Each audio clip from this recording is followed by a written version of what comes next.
can become death, the destroyer of worlds.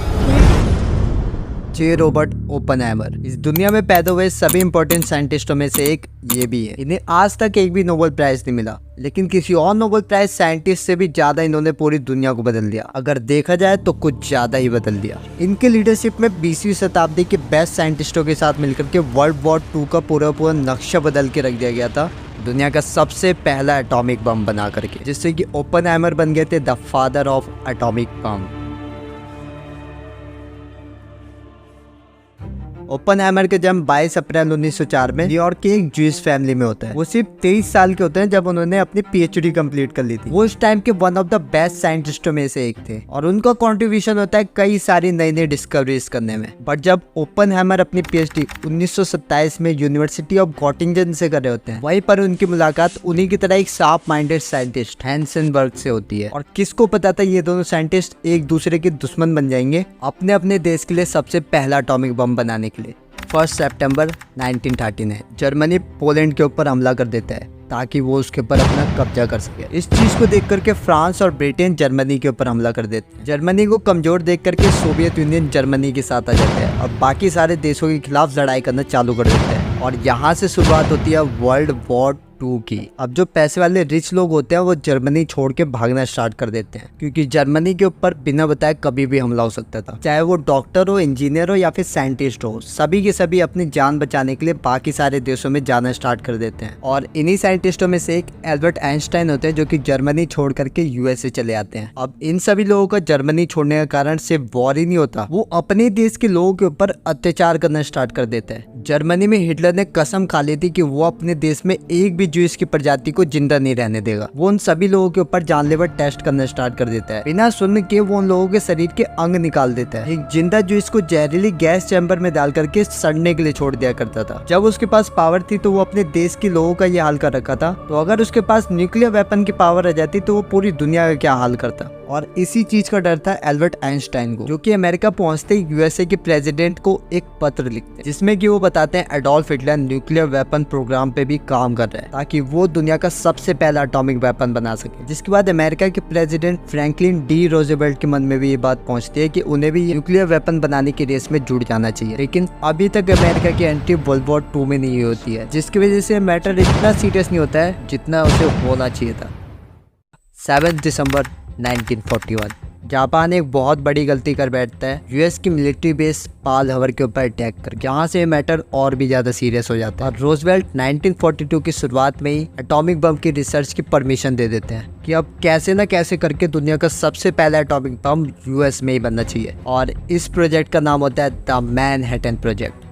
अब इस project के लिए काफी सारे ज्यूइश साइंटिस्ट जो कि जर्मनी छोड़ करके आए थे, उन्हें बम बनाने के लिए न्यूक्लियर फिजन कैसे कराना होता है ये पता रहता है। तो इनमें से 15 साइंटिस्टों को इस प्रोजेक्ट के लिए चूज किया जाता है, लेकिन इन सब के ऊपर ट्रस्ट नहीं किया जा सकता था क्योंकि इनमें से काफी सारे साइंटिस्ट जर्मनी से आए हुए होते हैं। इसलिए इस प्रोजेक्ट को लीड करता है जे रॉबर्ट ओपनहाइमर, जो की एक अमेरिकन साइंटिस्ट थे। अब द मैनहट्टन प्रोजेक्ट को सीक्रेट बनाए रखने के लिए मैक्सिको के लॉस एलामोस में इसकी सीक्रेट लैबोरेटरी सेटअप की जाती है। ये जगह पूरी सुनसान होती है, यहाँ पे एक भी इंसान नहीं रहता है। ये चीज इसलिए ताकि कोई भी दुश्मन अगर अटैक करने के लिए आए तो उसे इस चीज के बारे में थोड़ी सी भी भनक न लगे आखिर सीक्रेट लैबोरेटरी को सेटअप कहाँ पे किया गया है। और अगर रिसर्च करते समय कोई सी भी चूक हो जाए तो किसी भी मासूम इंसान की तो जान ना जाए।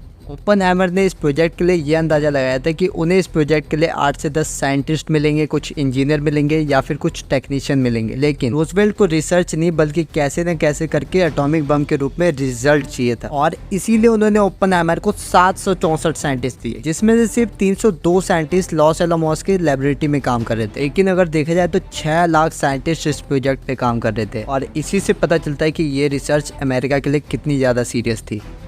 आप सभी को ये चीज़ जान करके हैरानी होगी कि ये सभी साइंटिस्ट न्यूक्लियर बम बनाने की जगह न्यूक्लियर रिएक्टर बना रहे थे। हाँ, वही न्यूक्लियर रिएक्टर जो कि हमारे घर में बिजली देने का काम करता है। और ये चीज़ इसलिए की जा रही थी कि किसी को भी शक ना हो कि वो एटॉमिक बम पे काम कर रहे हैं। और इसी सेम न्यूक्लियर रिएक्टर का सेम प्रिंसिपल यूज होता है न्यूक्लियर बम में। अगर न्यूक्लियर रिएक्टर बनाया जा सकता है तो न्यूक्लियर बम भी बनाया जा सकता है। दोनों में सिर्फ एक ही चीज का अंतर होता है कि कितने न्यूट्रॉन्स एटम्स को हिट करके कितने और न्यूट्रॉन्स बनाएगा। अगर न्यूट्रॉन बनने की एवरेज 1 से कम होती है तो यहाँ पे चेन रिएक्शन नहीं होगा, जिससे कि ये एक एटॉमिक बम का रूप नहीं ले पाएगा। लेकिन अगर ये न्यूट्रॉन की एवरेज 2 से ज़्यादा होती है तो ये चेन रिएक्शन बढ़ता ही जाएगा और एक एटॉमिक बम का शक्ल ले लेगा।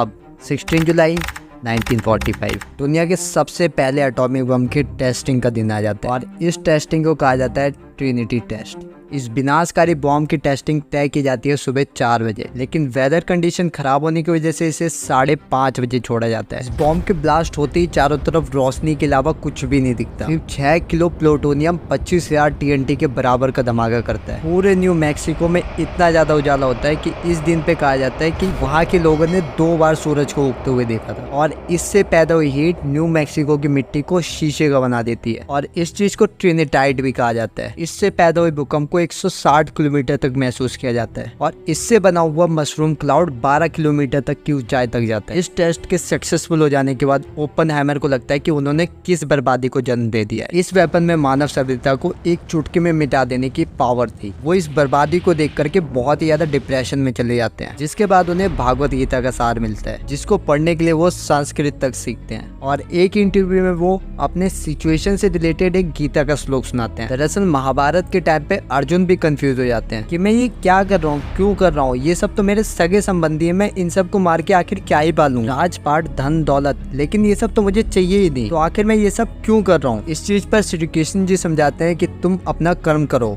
यहाँ पर तुम कुछ भी नहीं कर रहे हो, यहाँ पर सब कुछ मैं कर रहा हूँ, क्योंकि मैं ही क्रिएशन हूँ और मैं ही काल। और अब अमेरिका पूरी दुनिया का सबसे पावरफुल देश बन जाता है कि उनके पास एक ऐसा विनाशकारी हथियार था जो कि किसी भी देश को पल भर में मिट्टी में मिला सकता था। यूएसए जापान को समझाता है कि वो जंग में अपने आप को सरेंडर कर ले, लेकिन जापान खुद को सरेंडर नहीं करता है और ये उसकी एक आखिरी बोल होती है। 6 अगस्त 1945 जापान के हिरोशिमा के ऊपर दुनिया का सबसे पहला एटॉमिक बम अटैक किया जाता है लिटिल बॉय के द्वारा। और यहाँ तक ही नहीं, जापान के अभी तक सरेंडर ना करने जस्ट 3 दिन बाद जापान के नागासाकी पे द फैट मैन द्वारा एक और एटॉमिक बम अटैक किया जाता है। सिर्फ इन 2 अटैक में ही 2 लाख से भी ज्यादा मासूमों की जान चली जाती है और ये खतरा पूरे जापान में न फैल जाए उससे पहले जापान अपने आप को वर्ल्ड वॉर 2 में सरेंडर कर देते हैं। वर्ल्ड वॉर 2 के खत्म होते ही ओपनहाइमर एक नेशनल हीरो बन जाते हैं। उन्हें कई सारी पोजीशनों से सम्मानित किया जाता है, जैसे कि इंस्टीट्यूट ऑफ एडवांस स्टडीज में उन्हें डायरेक्टर बनाया जाता है, जर्नल एडवाइजरी कमेटी के अंदर उन्हें चेयरमैन बनाया जाता है और इसी तरह के कई सारे डिपार्टमेंट्स के अंदर उन्हें हायर पोजीशन दी जाती है। लेकिन अब 29 अगस्त 1945 सोवियत यूनियन ने भी अपने सबसे पहले एटॉमिक बम की टेस्टिंग सक्सेसफुली कर ली थी। यहाँ पर यूएस मिलिट्री को लगता है उन्हें इससे भी ज्यादा पावरफुल बम बनाना पड़ेगा, जो कि होने वाला था एक हाइड्रोजन बम। लेकिन ओपनहाइमर जापान के विनाश को देख करके इस चीज के अगेंस्ट हो जाते हैं, लेकिन तब भी एक scientist Richard Lawrence US military की हेल्प करती है एक हाइड्रोजन बम बनाने के लिए। और फिर 1 नवंबर 1952 दुनिया का सबसे पहला हाइड्रोजन बम भी अब यूएस के पास था, जिसे टेस्ट किया जाने वाला था मार्शल आइलैंड के ऊपर। बॉम्ब को आइलैंड के ऊपर लॉन्च किया जाता है और फिर इस बॉम्ब का मैग्नीट्यूड रिकॉर्ड किया जाता है, जो कि होता है 10 लाख टन TNT के बराबर। इसका मतलब कि जो बॉम्ब जापान के ऊपर गिराया गया था ये उससे 400 गुना ज़्यादा पावरफुल था। और अब 30 अक्टूबर 1961 सोवियत यूनियन आज तक की हिस्ट्री का सबसे बड़े बॉम्ब की टेस्टिंग करता है, जो कि था तिसार बॉम्बा, जो कि पिछले वाले हाइड्रोजन बॉम्ब से 5 गुना ज़्यादा पावरफुल था। मतलब कि जिस बॉम्ब को जापान के ऊपर गिराया गया था ये उस बॉम्ब से 2000 गुना ज़्यादा विनाशकारी। और शायद इसी बॉम्ब बनाने की रेस की वजह से ओपनहाइमर ने हाइड्रोजन बॉम्ब बनाने से मना कर दिया होगा और 1949 में ये लिया गया फैसला उनके खिलाफ हो गया और इसी वजह से उनके ऊपर काफ़ी सारे इन्वेस्टिगेशन बैठाए गए। कहीं ये साइंटिस्ट गद्दार तो नहीं, इन्होंने ही अमेरिका को एक सुपर पावर बनाने के लिए एक एटॉमिक बम दिया था और अब यही अमेरिका के नज़रों में खटकना शुरू हो गए थे। उनसे उनकी सारी की सारी गवर्नमेंट पोजीशन छीन ली जाती है, तो जो सिक्योरिटी दी जा रही थी वो भी हटा दी जाती है, यहाँ तक कि उनके ऊपर जासूस तक लगा दिए जाते हैं, जो कि ये देखते हैं कि वो कहाँ जा रहे हैं, किधर जा रहे हैं, क्यों जा रहे हैं, किससे मिल रहे हैं और कहीं ये देश के खिलाफ तो नहीं जा रहे हैं, कहीं ये दूसरे देश का तो साथ नहीं दे रहे हैं। और ये सारी की सारी चीज़ें करी जाती हैं एक हाइड्रोजन बॉम्ब ना बनाने की वजह से। और इस तरीके से नेशनल हीरो ओपनहाइमर एक नेशनल विलन बन जाते हैं। अब 1965 यूएसए और सोवियत यूनियन के बीच में ट्रीटी साइन करी जाती है कि उन्हें इस विनाशकारी बॉम्ब के ऊपर और काम नहीं करना चाहिए। इन सभी चीज़ों के रिगार्डिंग ओपनहाइमर से जब एक इंटरव्यू में पूछा जाता है तो वो कहते हैं ये सब चीज़ें तो उन्हें ट्रिनिटी टेस्ट के बाद ही कर देनी चाहिए थी। और इस इंटरव्यू के अगले दिन पता चलता है कि उन्हें थ्रोट कैंसर हो चुका था, कि वो लाइफ टाइम स्मोकिंग करते हुए आ रहे थे, जिसकी वजह से 18 फरवरी 1967 में ओपनहाइमर की डेथ हो जाती है। इसी टाइप की और भी घटनाओं के बारे में जानने के लिए आप हमारे चैनल को सब्सक्राइब कर सकते हैं।